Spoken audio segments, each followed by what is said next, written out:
computer. This one, two, three.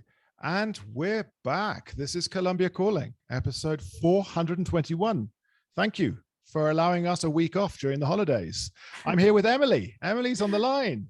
Hi, everyone.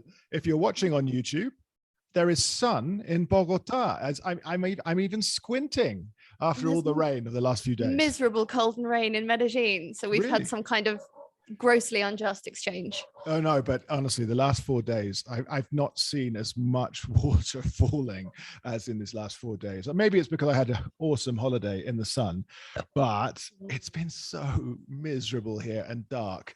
So maybe this is our hour. This is our hour. I don't know, but it's raining all through the country. So maybe that's it. I don't know.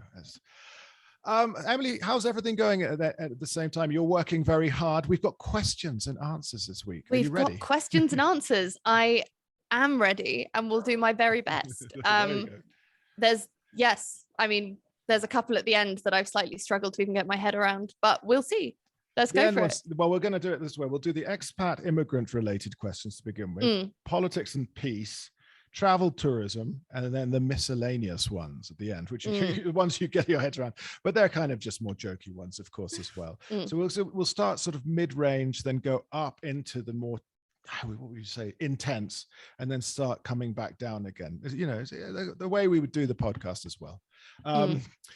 And you are perfectly positioned for this first question. Bogota versus Medellin, pros and cons in terms of living with a family. I mean, in terms of living with a family, I am one of those single childless women in their 30s you read about in op-eds. So I'm afraid I can't help on that. But I'll hand over to you on the on the family one. But my only real driving force in where I live, I worry a lot of the time, is sunlight. Yep. So for me, Medellin is the winner, simply because I am a simple sort of an organism in that I need light and water. And my time in Bogota has been spent usually without the former and with too much of the latter. So I think that's it. I think it ends up coming down to, that's the basic, isn't it? Is this the weather? The Bogota weather is not good. When it is nice and crisp and clear and mountainous, it's awesome. It really is. But like right now, it's not. And so, and Medellin obviously is much warmer. Yeah, I guess you get to see all your frat boys in their flip-flops and shorts all the time. Nothing like seeing the feet of a frat boy wandering poblado to really make your day. But I feel like the question's sort of driving at infrastructure for life as well. And as I said, my life's very very simple. I don't have to worry about, schools. How are they in Bogota? Excellent. And I think that's where Bogota probably, and don't crucify me, people in Medellin, I think that's where Bogota wins out. I think, okay, Medellin has a metro and we're only just knocking down buildings here. But in terms of schools for a family, yeah, I mean, if you're looking at private schools, they abound. And on an international level with international baccalaureate and so on, there are schools to choose from. You are not, restricted.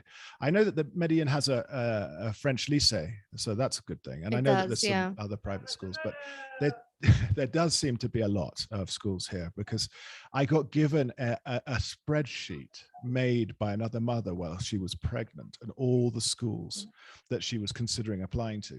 We only ended up applying to 2 and got accepted into the 2, but she did 30 odd. So there you go. I mean, it's something to go through it. I think, if you say infrastructure, yeah, of course, Medellin has great infrastructure in terms of public transport, and its surroundings are so wonderful as well. Getting out at the weekend, it's it's I don't know. There's so much. There's just too much. It just kind of depends, really. I think at the end, it just comes down to the weather.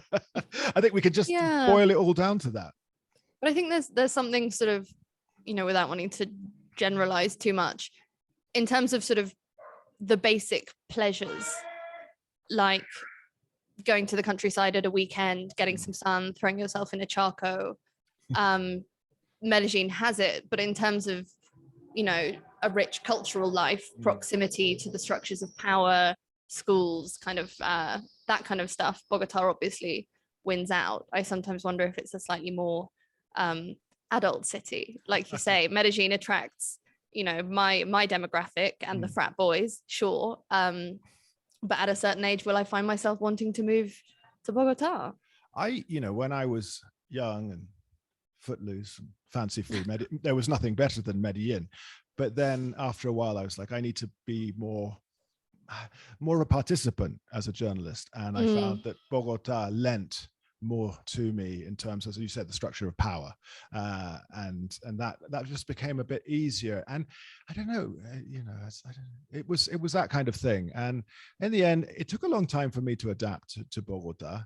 And now I worked out is that you live where you want to spend your time rather than trying to get around the city, which is obviously incredibly painful.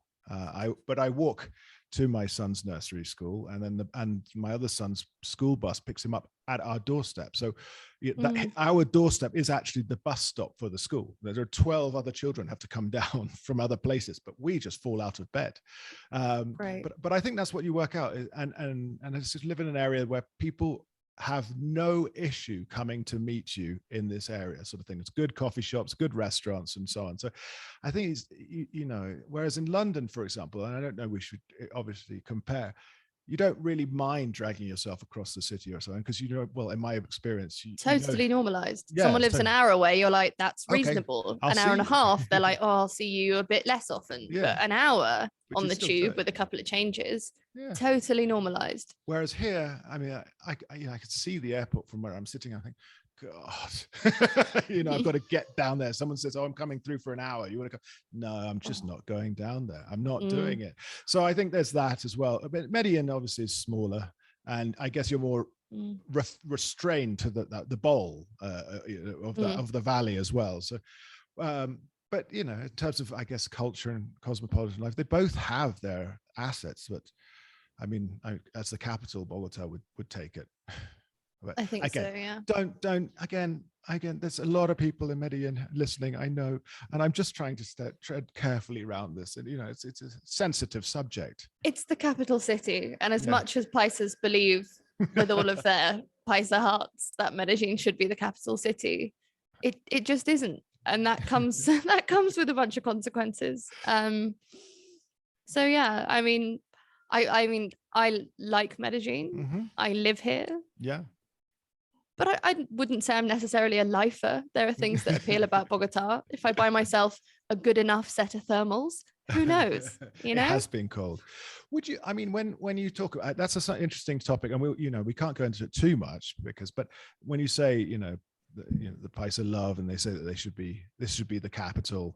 We have a metro. If we gave all of the issues that came with being a capital city to Medellin, like all of the negative issues and all of do you think it would be able to cope within that valley geographically? No, I mean, this is one of the great underestimated features of Colombia in terms of governability, is that it's got a really difficult landscape. And they say there was a recent study, and some enormous percentage of Colombia is at risk of landslides under heavy rain, and a lot of those areas have homes and infrastructure in. It's not an easy country to do infrastructure. So I think if you made it the capital city, you'd be looking at population growth, which I'm not sure is safe unless well managed, and whether or not there's the resources or skills for that. It would be super complicated. Quite aside from the type of politics that exists in Antioquia, which we don't need to go into in great detail, but I don't know that it's particularly safe to put more political power structures in an area like Antioquia, all things considered, historical and present. That was very carefully put. I enjoyed that answer. Thank you. And yet, everyone will know what I meant. Absolutely, everyone knows what you're talking about. So let's jump into the next one then. And it says, what challenges do expats in Colombia experience? And is there a stigma attached to being a foreigner in Colombia? What changes have you had to make your everyday behavior given the have you had to make to your everyday behavior given the relative perception of insecurity that prevails in Bogota and across the country? That's two questions, isn't it? But the first one, what challenges do expats, I suppose, immigrants to Colombia experience? Is there a stigma I don't know if there's a stigma. I mean, we're always treated with quite a lot of deference, I would say. Yeah, I think that might be a stigma, a male experience. Yeah. Deference has certainly not been my general experience of, differential treatment, but stigma feels very loaded as a word. I would say that, my Venezuelan friends would tell me that they experience stigma from being immigrants to this country. As a Brit, sometimes I don't like the characterizations that are assumed of me because I'm a foreign woman, but I have to say the people that I blame for that are other foreigners in Colombia. If somebody sees me at the airport and assumes that I'm a white American who speaks no Spanish and is about to go to a hostel in Poblado, that's an assumption based on a long and broad experience of white people arriving at the airport who are white gringos going to Poblado. Do you know what I mean? Like, I don't. Yeah. And, if they expect you to be badly behaved or ignorant, that's again, probably the fault of some other tourists who've behaved badly or in an ignorant way. So I'm not quite sure it's stigma. I think it's something that developed countries, uncomfortable expression, but global north countries who go and do tourism in global south countries, if we improve our behavior as a group, we will experience less of those negative assumptions when we travel or live abroad. You don't ever get as in, oh yeah, I'm from England, I'm British. Hooligans, you don't get that. No, I think that's a male more thing. like, more sort of haha Brexit, what a bunch of idiots, or like the Queen, Harry Potter is a big one. Princess Diana, still a big figure. Yes. On whom I have very few opinions, to the disappointment of a lot of Colombians I've met. So stigma, I'm not sure. There's definitely, I would say, as in any culture, there's a sexualization of the different. So being, a very pale person, I stick out a lot, and catcalling is a thing. But again, the levels of real sexual violence that foreign women are subjected to in this country are actually not very high compared to Colombian women. So it doesn't really translate into real problems in the way that stigma against, for example, Venezuelan people or people of minority ethnicities in this country does. You know what I mean? I would. Yeah, I'm with you on that one entirely. I don't think about it very much. Have I changed or made any changes to my everyday behavior given the relative perception of insecurity? I'll answer as in Bogota, as a parent, I'm obviously very aware of what's going on around me. I think that's the key issue for me. I do see people approaching sort of car doors every now and then. It's an everyday occurrence. It's not that they're targeting. I don't believe them to be targeting me as a foreigner. I think a target who looks, accessible. I mean, aside from that, it's the usual things, isn't it? It's like just being careful. I haven't really made that many changes. Yourself out there in Medellin?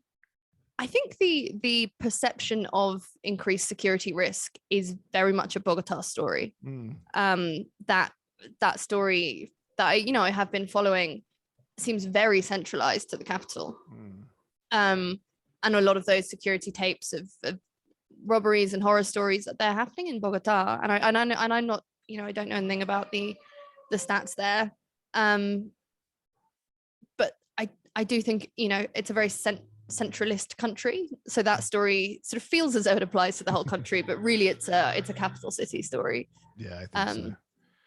I mean, I don't know. I love it. You were talking. Was it a police car in the background that went past just then? I'm afraid that's the Aguacate man, who has a better sound system than any police vehicle that I have ever heard. Before him was the Masamora guy.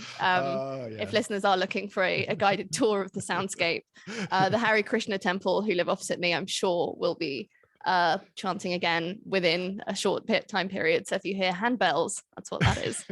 Handbells, avocados, and mazamorra. How do you translate mazamorra? How was it, like a rice? Yeah, rice pudding. Rice pudding, I'd say, Sort is of. the best. But yes, there you go. You've got everything in a nutshell. But you're in the centro, Yeah. aren't you? You're right downtown. I do live in pleno centro, so we are. Yeah.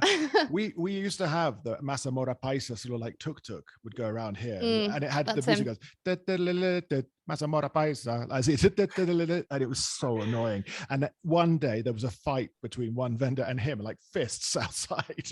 They got so fed up with the music that so there was an actual fist. At least he's trying to spruce it up a bit. Yeah, it was all right. He was a nice enough guy as well. I would go down and chat to him, and then if I didn't buy something, obviously I'd been wasting his time, so I'd buy something. But we digress. Now let's get on security. No. Last one. Tigran sent in this one this morning, and he's lucky he got it in time. Is there a shortage of bilingual experts in Colombia? Have you had an experience? Can you share with us anecdotes and so on? My one on that one is, I happen to be in the hospital, not ill myself, but I happened to be in there accompanying someone. And in the bed next door, there was a Dutchman who clearly had either dengue or malaria. And the doctor didn't know how to translate what was going on. So I, just being nosy me, just walked over and said, listen, I'll translate. And was there for about 40 minutes translating his medical symptoms and so on. And having suffered from both of those illnesses, I'm very well versed on the vocabulary as well. It seems to me a strange dichotomy in that there are a lot of Colombians with very good English. And those skills seem undervalued and sort of oddly unrecognized and poorly distributed, in that where they are really needed, they often aren't. And they're often underpaid, those people, because being bilingual is an incredible talent and skill. And English is an awful, horrible language, and anybody who learns it well should be recompensed generously for that. But you're right. I mean, I've been, particularly during the pandemic when I was trying to fly, I've sort of become the waiting room translator because nobody has thought that, that would be a good skill to have in the room. Do you know what I mean? So but in terms of thematics, I mean, most of the people who work for the big NGOs here are very, very skilled bilingual speakers. And so it kind of depends where you are, but at an administrative level, I'd say, yes, there is a shortage of. So God forbid there'd be an English speaker in an airport then, like you said, in the waiting room, you're translating. It was at both airports, actually. It was that there wasn't an English speaker and then there wasn't a Spanish speaker. It was just the kind, but the kind of underestimation of that as a set of skills, I think is just mad to me. But that was also coming from the UK, where sort of famously, we're known for it. Yeah, it's sort of I have to say, I laughed out loud while I was reading yesterday. I was reading, this sounds ridiculous, but some old writings of Jung, and he talks about word association tests. So when you say a word to someone and they say the closely most related word, and he talks about the interruptions and interferences in that, and those being what you read into to learn about their psychology. And he says the real problem comes when people speak a word in a different language. It's not much of a problem in England. 100 years ago, we still had this perfectly deserved reputation for being poor linguists. Well, I have nothing to say on the matter as someone who studied languages, but equally I know it well. It's quite sad, isn't it? We're still poor at it. It's a cultural arrogance that sort of bleeds about the country. But I do wish that people who spoke two languages, I'm not just talking about myself, obviously, but were better recognized. And because there are, people who have that skill, who there's no really good jobs for them, despite that being an incredible talent to have. So. Well, let's pick up on politics then, because that dovetails perfectly into politics and peace. And This was a good one. I mean, well, actually, I think it was Julian in Germany, if I'm not mistaken. It's security. Has it really deteriorated as badly as is being reported? What do the statistics of the past years until now tell us?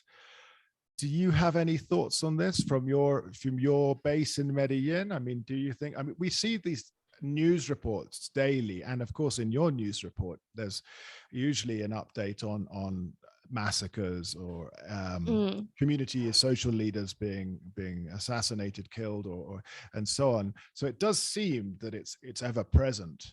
But I mean, what do we think? I've got some stats and I'll jump in a second. Yeah. I mean, from the point of view of the killings of signatories to the peace deal, of massacres, the numbers aren't massively spiking in a sustained way. You know, we're not seeing particular growth, say in the last 2 years or so, that really holds up in the stats on that. But over the last 5 years, you know, things are not getting better as they should be, given that supposedly Colombia was at war and now is not at war. The figures have not improved as they should have done, given that fact. But Richard, I'll let you jump in because I'm not actually that well versed in the stats. You know, well, I was looking through, and there's so much out there, and it all depends where you look. I mean, if you look in Semana and read any of their headlines, Semana magazine, you know, we're living the greatest halcyon days ever in Colombia. And then if you read, I don't know, what is it, Basta Ya from the Centro de Memoria Histórica, everything is truly dreadful. And if you in De Paz, it's kind of, I would say that's probably the most accurate. So we've got to kind of, you know, reach a happy medium in between it. And what we can see is, I'm summarizing immensely because I think we could write dissertations on this, is that from 2013 onward, there's been a steady decrease in sort of homicides and that level of violence. So I mean, you see that, and it's high. It's what we're looking at, 62 per 100,000 Pastrana, so that's 98 to 2002. And then Uribe 1 is 42, Uribe 2 is 34. So you can see it dropping. Santos, his first term, it's down to 31.9. Santos' second term, 25.18. And then in Duque's first couple of years, it's 24. So it's still dropped. But of course, there are all sorts of things to bring in that. And you know, you've got what's known as the peace dividend. So from really mid 2015, when people knew that the talks were ongoing and there was a unilateral ceasefire, it wasn't bilateral. And then of course 2016, 17, and the downs from the talks themselves. And then we go into the Duque era, and there's the quarantine as well. And everywhere in the region, aside from Mexico, experiences quite a significant drop in violence. Well, we're all at home. But of course, you broke a story as well. Was it for the Telegraph or the Times many months ago? About the Telegraph. Yeah, a long time ago. Yeah. About the violence, of course, during the quarantine. So there you go. Right. I mean, during the quarantine, everywhere violence, as you say, went down, but the killing of social leaders went up because their murderers knew where to find them, and the murder of women by their partners went up. Yeah.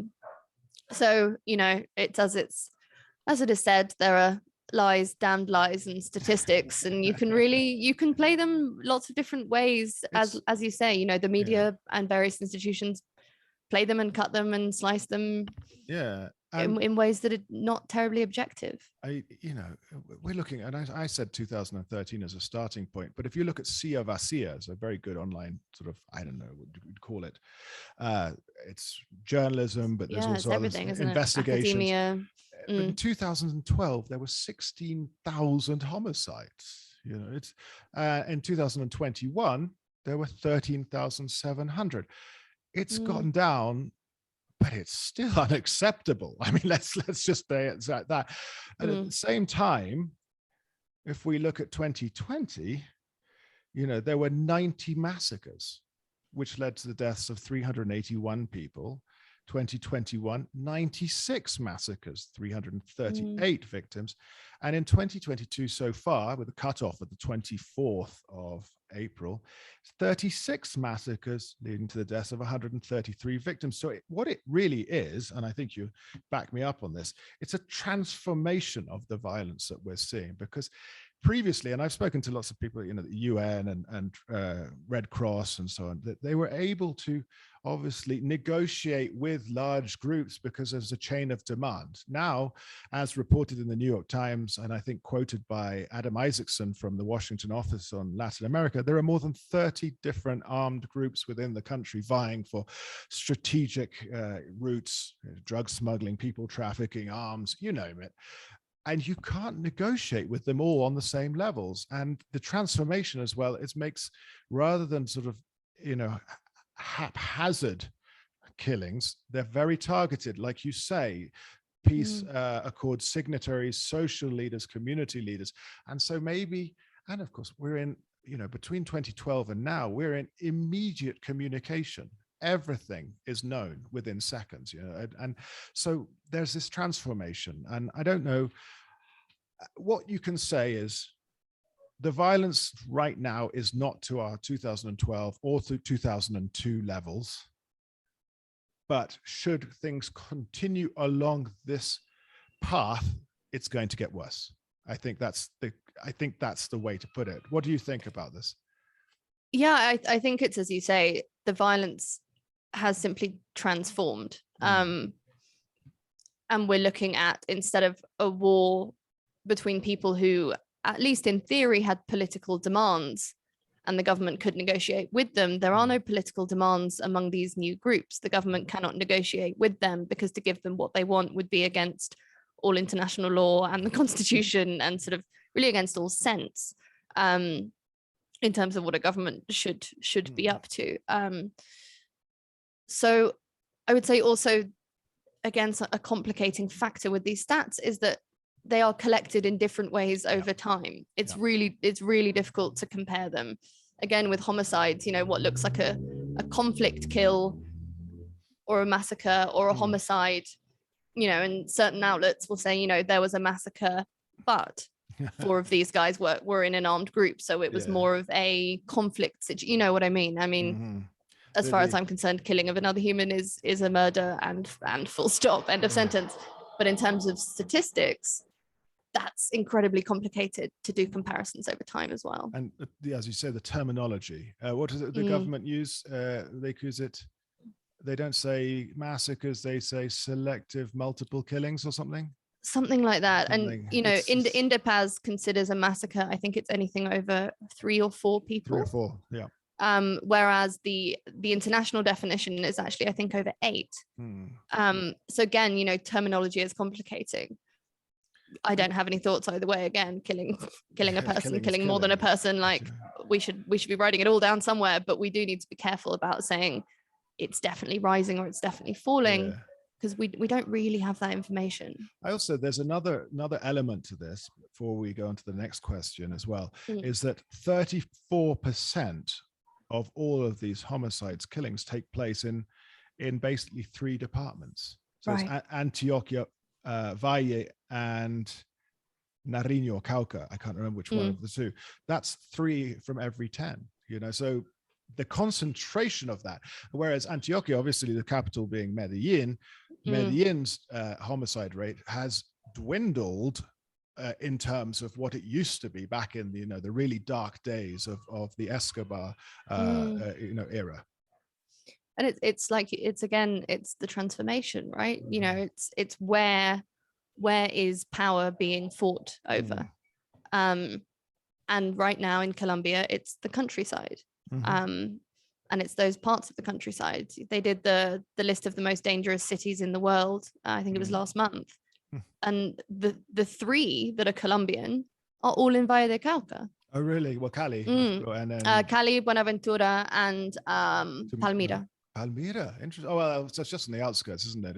Right. I mean, it could be swallowed by Cali sort of within the next growth spurt. But it's definitely you know, which maybe brings us onto the Buenaventura question. The Buenaventura question, because I think it is, you know, it's absolutely key to this question of where's profitable in the country and where are people fighting over those profits. And Buenaventura is absolutely the result of that, being the Pacific corridor for trafficking, that countryside being incredibly rich, you know, not just in being a corridor, but in wood. There's an enormous amount of money being made in deforestation in Buenaventura, as well as minerals. And so of course there's coca growing nearby as well, isn't there? Absolutely, and those, you know, the ELN and various disidencias are there, Clan del Golfo is there, and then the urban groups in Buenaventura who are amigos, aliados of those groups, are working for them in the urban context, which is a very concentrated violence. I was actually there, was it last month before, in Buenaventura, and I spoke to a couple of internally displaced communities. I don't know whether the person who asked this knows that, or this is somebody I've already bored over coffee. This is Donald in Canada. Well, a great coincidence. If anyone is interested in this, I've got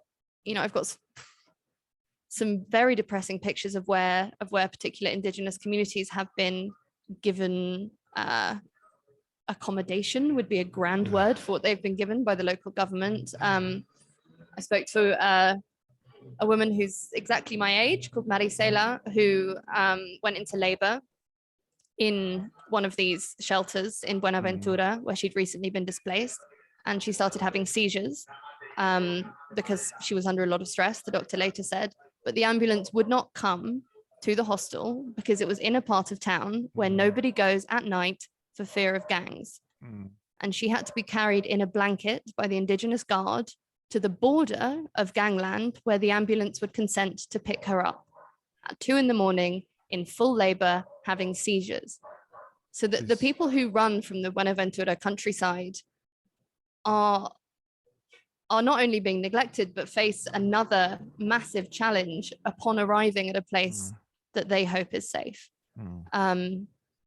And the accommodation it's pretty bleak. One of the places I went was not even converted. It was just an office block. You know, there were 50 people living in what were really 3 offices. So it's pretty depressing stuff. And those waves keep coming. And there are also a lot of Afro-descendant communities who've been displaced for years from that countryside.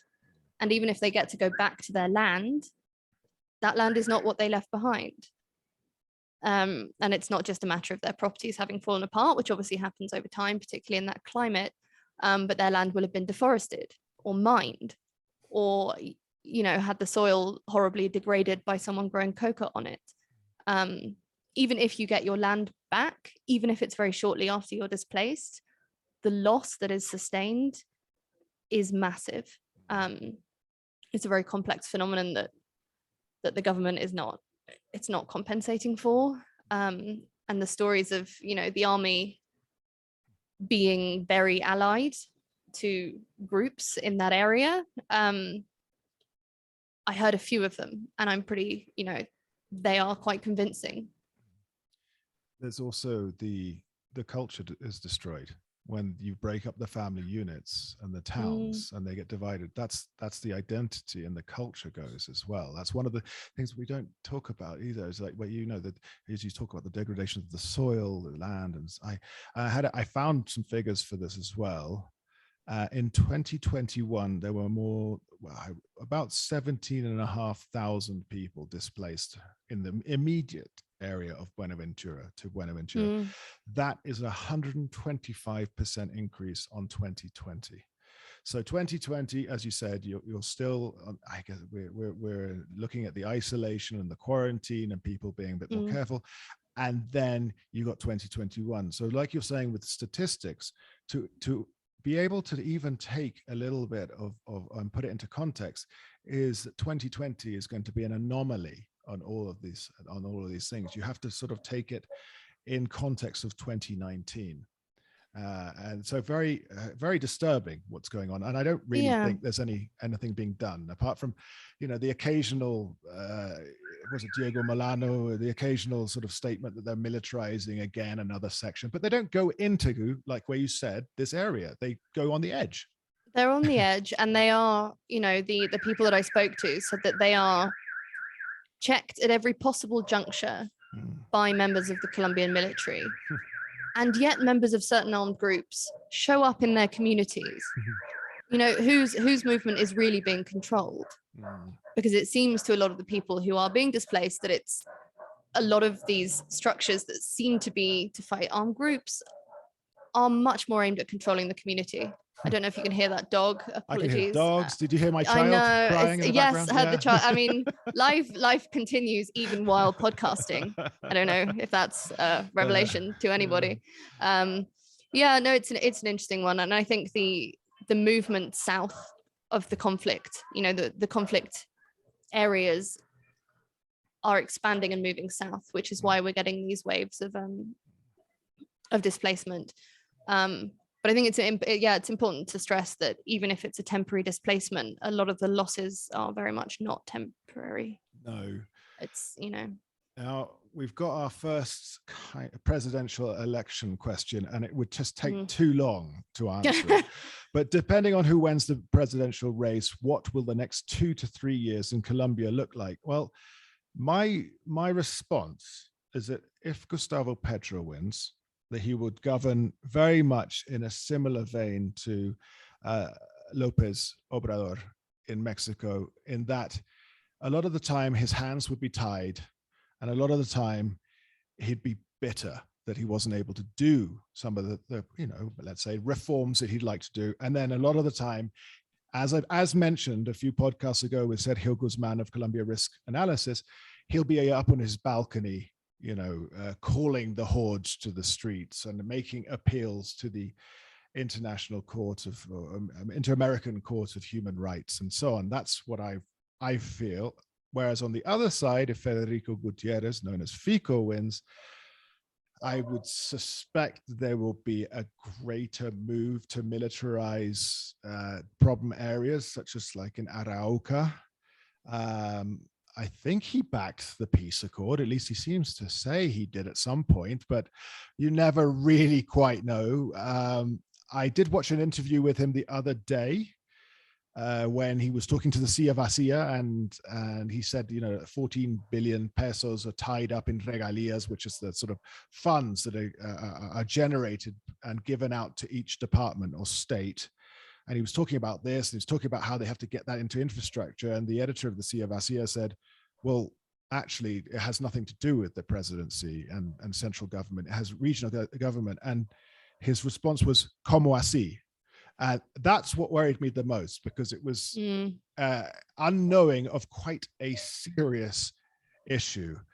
And then at the end, he talked about plata being plata. Plata es plata. And again, I know that's going to appeal to his core base, money's money, but it also, it was of concern to me. So I've got concerns on both sides. How it pans out over 2 to 3 years, it'll be a stress test for Colombia on both sides. What do you say? Yeah, I certainly think Fico is more of the same at best. The speech that he made when he won the presidential primary was a kind of A-level politics cliche of right-wing discourse. It was liberty and security, which is, spine-chilling if you know what that means in practice, particularly in a country like Colombia. Whereas, as you say, with Petro, you run the risk of a leftist populist who is really hostile to the press and hostile to democracy. There have been some not great interactions with the press by Petro. However, there is Francia. I mean, I do think that the cultural change, something less visible, something more nebulous that could be achieved by having someone who is truly regionalist and pro-human rights and pro the environment, even proximate to power, could be a very positive thing in the long term, even if it doesn't necessarily translate into legislation. As you say, Congress is not in Petro's favor in terms of having a majority, and he may find that very frustrating. And that may result in all kinds of discourse, like this man isn't delivering what he promised, or, you know, the right is blocking all the things we wanted to do. The potential in this country to weave a yarn, however tenuous, from an event in various directions, continues to surprise me on a weekly basis. But certainly what worries me is the environmental element. The deforestation in Colombia is wild. The leaning towards fracking is pretty concerning. So yeah, I mean, I think this ties into the next question, really. I don't want to. Okay, let's over it. This was from Nicholas in the UK. It's Colombians want change, but it's unclear what type of change they want. More state, less state, more protection and subsidies, or more liberalism and free market? And if the Petro coalition wins the elections, what type of change will they bring? And how long before the country gets plunged into another political crisis? I don't know if we're emerging from a political crisis just yet. Well, you know, nobody knows. Nobody has any guesses about where I stand somewhat politically here, but I would say that we're in a crisis of independence of the institutions. This government has tied up all of the institutions with their, you know, filling the judiciary, the procuraduría, the everything else with their friends. Duque talking that he would like to be a constitutional judge in the future. It doesn't. I mean, that's not all too positive. Do you have any thoughts? More state, less state? I think in terms of what Colombians want, I think what we do see, well, I mean, I don't think anybody needed to see these election results to think this, but polarization is a state of affairs, to say the least. So what Colombians want is not a single thing. Different Colombians want very different things. Some people do want liberty and security, which is, you know, I think that kind of liberty that does not come within the discourse of human rights usually does mean free marketeering, and, you know, a neoliberal approach to both the state, which would be sort of minimal state with security apparatus in full force. In terms of the international community, what is being called for over and over and over at every massacre, at every new report, is more state, but not the guys in the camo. Let's do some schools. Let's have some options, so that when people, you know, armed groups look to recruit, that's more difficult for them. Yeah, and I do think as well, in terms of the country being plunged into a political crisis, well, I mean, there have been 37 as of the last 24 hours, 37 massacres, and it's not May yet. So I don't know what another political crisis is, but if this isn't one, I'm not really sure what one might look like. Could it be a bifurcation in the political crises? I mean, just sort of, I don't know. Yeah, or sort of add a new one into the mixing bowl, I guess. I mean, I certainly think if what could cause a political crisis is the USA and international markets being left phobic and sort of doing mad things that radically affect the Colombian economy simply on the grounds that there is a leftist president in power. I think there is a danger of that. And the way the markets responded to Petro's winning the presidential primary was an indicator of that. That was pretty worrying. He had to go to a notary and sign a piece of paper saying he wasn't going to expropriate anything, which he had never said he was going to do. You know, he's not Stalin. He's never said that that's a viable policy. You know, that there's a lot of fear mongering wandering around that actually does have it has reflections in the international response, which affects Colombia again. And this, this thing about more state, less state, when an enormous amount of Colombia's annual budget comes from the USA in terms of aid, and that aid is strictly prescribed in terms of what it's for, and it's for anti-narcotics, and they've got an idea of what that means, and that means men in camo. It's more complex than just what Colombians want and what Colombian politicians do. The left phobic thing that you said, I think that if let's say President Biden or whomever else creates a policy, or his hawks create a sort of policy, left phobic policy, do we think it's likely to push Gustavo Petro to become more extreme in his, let's say, okay, they've, rather than trying to smooth things out, and because he's not really someone who negotiates, he's not really someone who likes that very much, and that's what the big concern, of course, is. Congress will be fractured, and it will be fractured in opposition to him, I reckon, because he's not very good at doing deals. He stands up, this is the way it should be, I'm right. I mean, given one hopes that it's no longer the 60s, and by turning away from Biden, he won't necessarily have to run into the arms of Xi Jinping or Putin. God, one hopes. Please not. But Biden came out this week and said Colombia is one of the global allies of the USA, one of the global non-NATO allies. Oh yeah. And Duque's done a lot of work at doing his little tantrum against Russia at the UN, and all of that is about getting closer to the US. And I don't think that Biden is going to be punitive against a country that elects Petro. But we don't know who's coming next. Yeah. And if it goes Republican again, that relationship could be problematized. Yeah, definitely. I think, as you say, could we find a government somewhere in there that makes it harder to recruit youngsters into groups, perhaps not by, again, as you say, camouflage state, schools, law courts, the rule of law, schools, hospitals, drinking water, basic human rights. Yeah. And rights for women. Rights for women. Again, we could go on for hours on that one. We've done the heavy stuff now. We've done the heavy lifting. Travel and tourism. This came from Simon, who's in the Midlands and who's actually coming to Colombia this summer.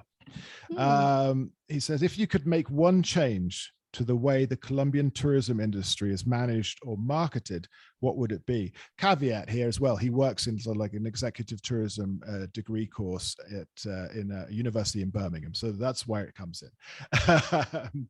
Do you have any thoughts? And I will steer you towards something that I'd like to talk about, and it's the Colombia country branding and campaigns.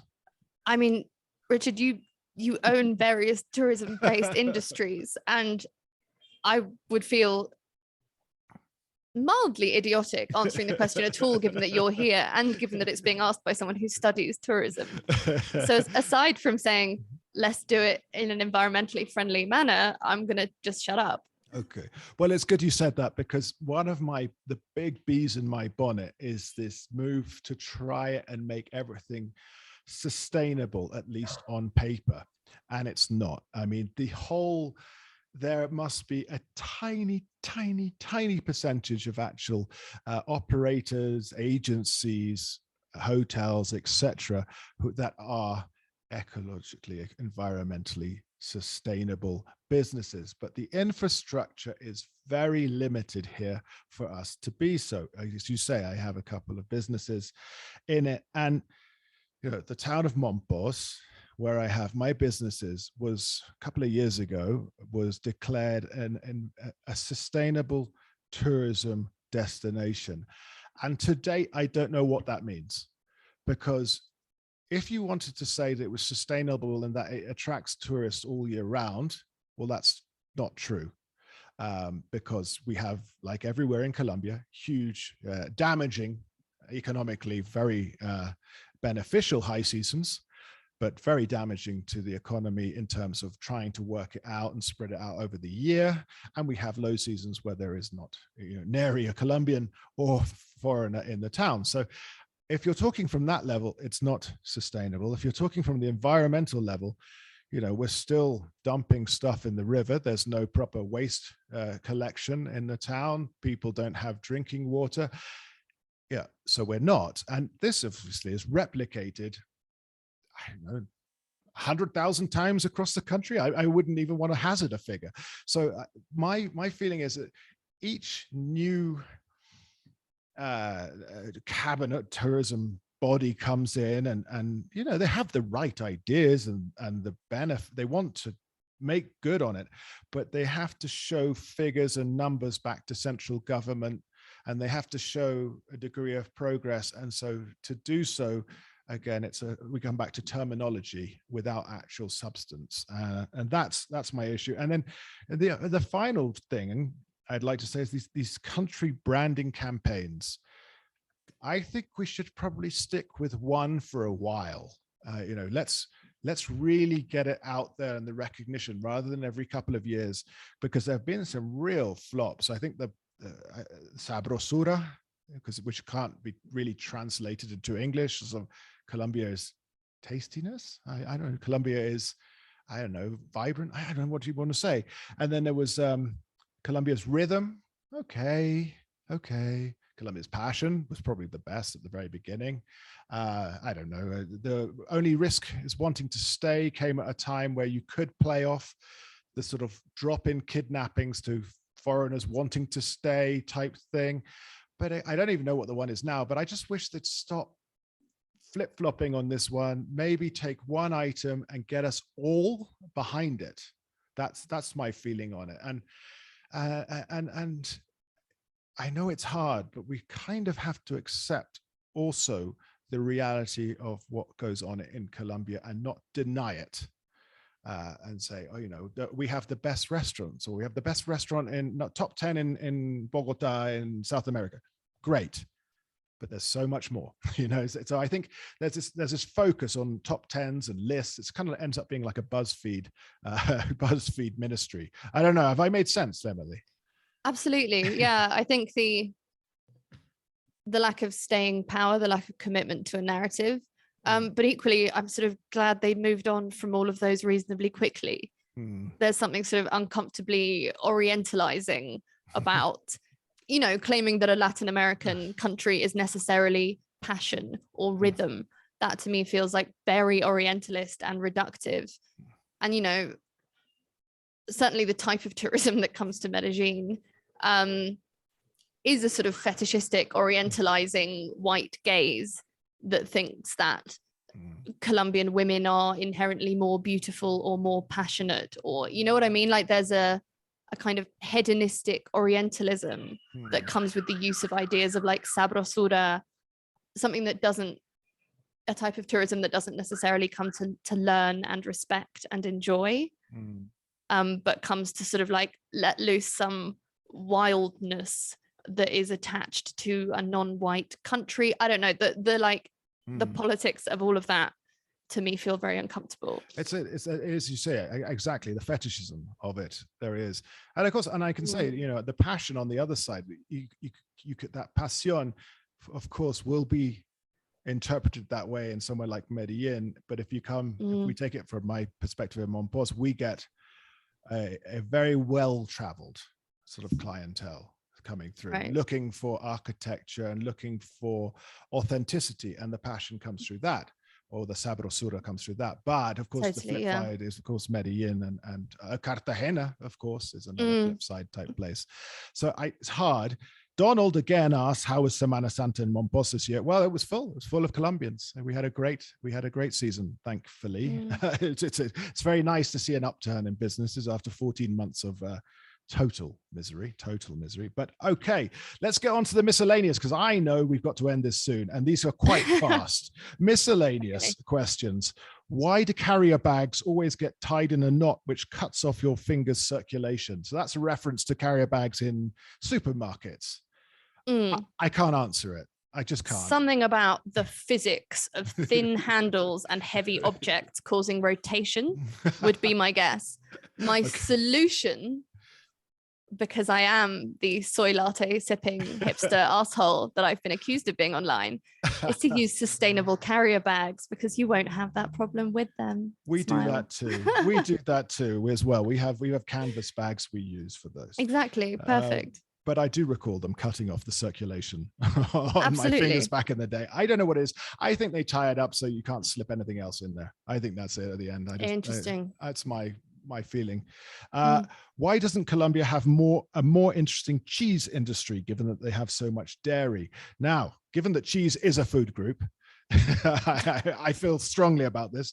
The best cheese for my money is Piper cheese out of Boyacá. It's actually got flavor. It's a bit aged, because there's this insistence on what's known as fresh cheese.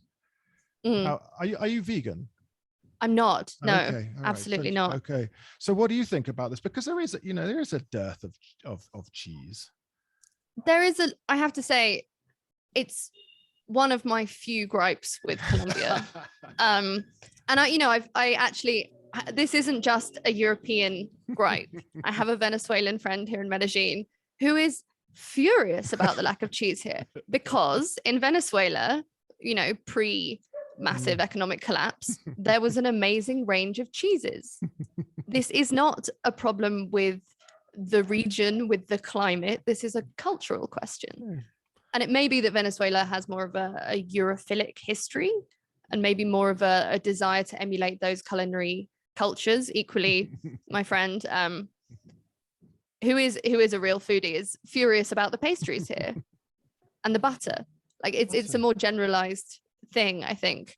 So I think maybe the answer is just that no one wants it. No.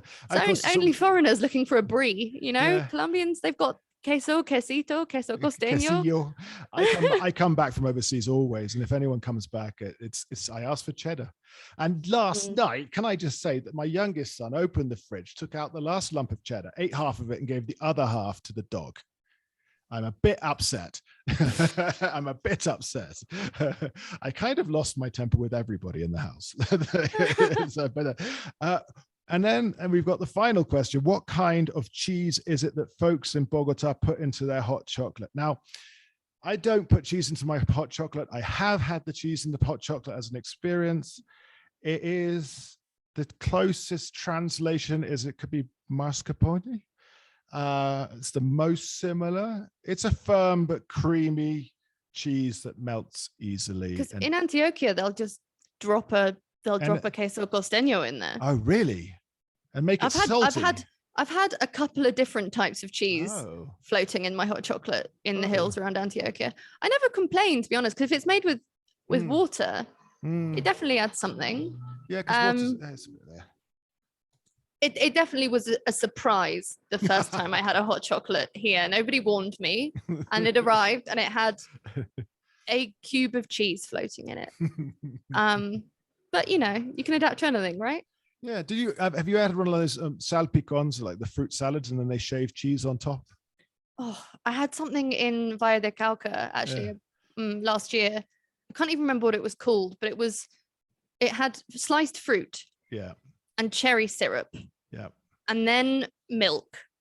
And then grated Parmesan. Condensed milk. It was the single most bizarre thing in a cup anyone has ever. Is that a cholao? It was a cholao. That's what it's called. Yeah, exactly. Yeah. And I was so excited because my Vayuna friends were like, this is what we eat here. You're going to love it. This is the specialty. I was like, this is 4 different specialties in one cup. What's that? Yeah, it was the Parmesan that really threw me off. I'll be honest. The rest of it. Styled cheese. Parmesan styled. You're right. I don't want to be sued by any Italians. Yeah, oh god. Yeah. Well, quick digression. I spent many years ago as a young buck. I was in Ukraine when I was 18, 1995, and they used to put in my family, I couldn't speak for any other family there, garlic in the coffee. Wow. And that's just not something I could come to terms with. And it was, I think the word for garlic was chisnook, and it was like, Richard, chisnook, and we were about to drop it in my coffee. Like, no. But I don't mind the cheese and the garlic. I find it, it's kind of endearing, I think. It's specific. Yeah. That's the best word I can come up with right now, but it's not bad. It's not good. It's just something to get used to. I get the feeling that it's like a lot of these sort of very traditional platters. It's meant to fill you up before you go out and work the fields. Right. Yeah. And, as English people, we can't really be running around criticizing other people's food, because unless you're really into like pie or deep fried stuff, we owe our entire culinary and cuisine goodness to immigrant communities, to whom we ought to be incredibly grateful that we're not still eating turnips and mash. So yeah, those in glass houses throwing stones. I don't know what the exact expression is, but you know what I mean. I'm not going to be throwing any. Live in glass houses, don't throw stones. But also, I mean, I guess our main cuisine now is curry, isn't it? Curry. I love a curry, which is fantastic. But again, it's not us. It's not a grand gift of a fantastic immigrant community. Yeah, I don't think we even had spices before some very bad bits of English history, but it was not something to be proud of. No, we can't really. Well, let's bring it to an end. Can I say thank you, Emily? And thanks for having me. No, it's been good. It's been great. In fact, it's always fun, isn't it? So, and thank you to Nicholas, Julian, Susan, Sarah Louise, Simon, Emma Louise, Donald, and Tigran, who sent in the questions. Thank you very much. Priority was given, of course, to our Patreon supporters. So therefore, sign up for Patreon. Thanks, guys. Patreon.com/Colombia Calling. You'll get the newscast there as well. And of course, I'm trying to work out more special things to give you. We're working it out. It's a process. But this has been episode 421 with myself and Emily Hart there in Medellin. Thank you, everyone, for listening. I know you've enjoyed this one, just as you did episode 407 in January. That's us signing off for today. Thanks, Richard. Thanks, everyone. Bye-bye. Have a good everyone. one.